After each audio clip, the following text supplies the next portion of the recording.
You probably already know that there's over 2,300 verses in the Bible that talks about money. But did you know that over 70% of Christians in America are still struggling financially? The reason why so many Christians in America are broke is because we're ignoring some of the most basic principles that God tells us about money. In this video, I'm going to teach you 3 core principles that the Bible teaches about money that can transform your finances. The first principle that most Christians know but ignore is that God is the owner and creator of wealth. Many Christians actually believe that wealth is bad, and those who have a lot of it are greedy and selfish. The primary verse that they misquote to have this belief system is that money is the root of all evil. 1 Timothy 6:10 actually says that the love of money is the root of all kinds of evil. So let's break this down.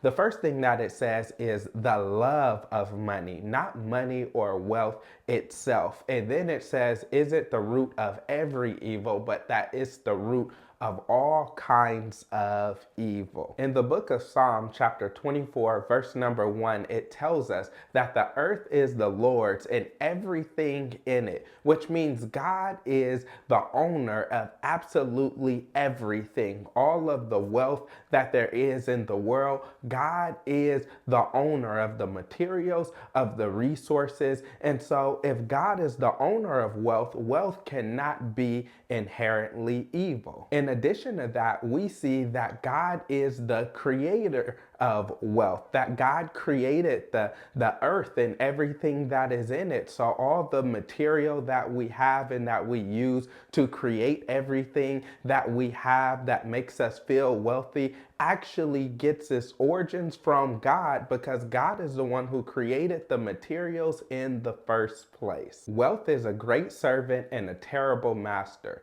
What that means is that you can leverage wealth and money and put it for the use of good for the kingdom of God, the good of your family, the good of your community. But at the same time, wealth can be a terrible master, where if you love wealth, it's all you think about and crave, and it creates selfish ambition inside of you, then what happens is that wealth can destroy you. So once you understand that God is the creator and owner of all wealth, the second principle that you have to understand is the principle of financial stewardship. Everything that you have comes from God and is God's. When you have this perspective, then it is a game changer. A lot of people believe that what they have is the result of intelligence and hard work. But it's God who gave you the brain to be intelligent in the first place and the body to be able to work as hard as you're able to work. And so when you look at it, you have to embrace the fact that everything that you have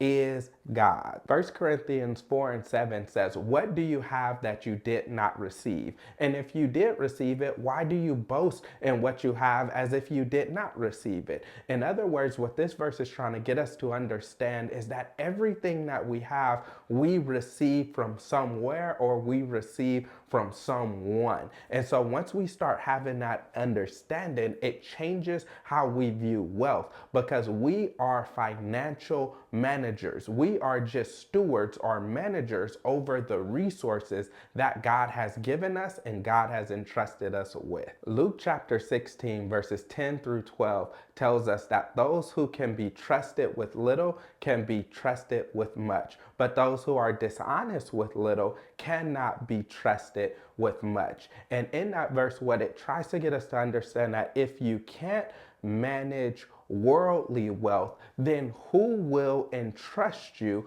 with heavenly riches? That's what it says in verse number 13. If you can't manage worldly wealth, then who will entrust you with heavenly riches? In other ways, words, what God is saying is that He wants to see how you manage and steward what it is that you have. Oftentimes when it comes to people and their finances, they want to talk about how to get more, how to increase their income, how to do more, how to make great investments. But one of the principles that you have to understand is that you have to be faithful with the little. If you don't know how to budget the $100 effectively, how can you be trusted with 1,000? If you can't manage that 1,000 good, how can you be entrusted with 10,000? If you can't manage that 10,000 effectively, how can you be entrusted with that 100,000? And many people want to be millionaires, but you have not effectively managed the 100,000 that God has entrusted you with. Another principle is the principle of generosity. In the book of Acts chapter 20 verse 35, the apostle Paul quotes Jesus himself when he said, "It is more blessed to give than it is to receive," meaning it is better to give than it is to receive. Many people have the false notion that those who are rich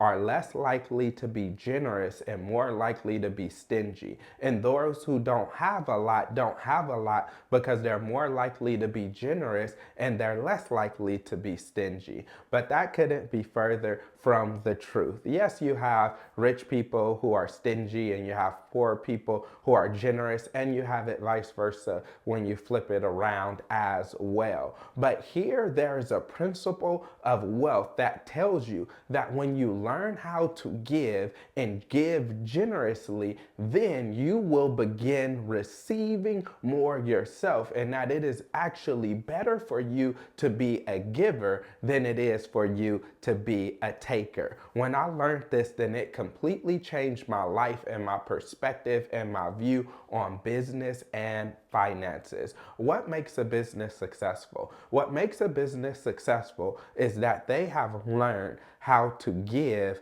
to people in such a way, or serve people in such a way, or benefit people in such a way that people will take the resources and the finances that they have and they will give it to that other person. And so what happens is, if you want to change your financial trajectory and situation, what you have to do is you have to learn how to serve other people, and you have to learn how to help other people. See, people who are stingy are just thinking about what they can take and what they can get. But people who are generous are always thinking about what they can give. And yes, this is talking about being generous with your finances and your resources, but it's talking about much more than that. Just being a generous person in general. In this world, I believe you have givers and you have takers. The givers are the people who are looking to add value, to complement, to help people out, to solve their problems, to treat others how they want to be treated and live by that golden rules. And then the takers are just the people that's looking out for themselves. But the more you give, the more people will want to give back to you. It's a universal principle of reciprocity, to where when you give to others, it makes people want to give back to you. So what happens when you learn how to go out and give to others and give value to others is, what'll happen is you'll start receiving more yourself. And this principle is a game changer. All of these principles can be found in the parable of the 10 minas in Luke chapter 19 verses 11 through 27, where it talks about a master, where Jesus gives the parable of a master who gives 3 servants all 10 minas, which is a measurement of money. For example, say he gave them all $10,000. Then what happened is, when he came back,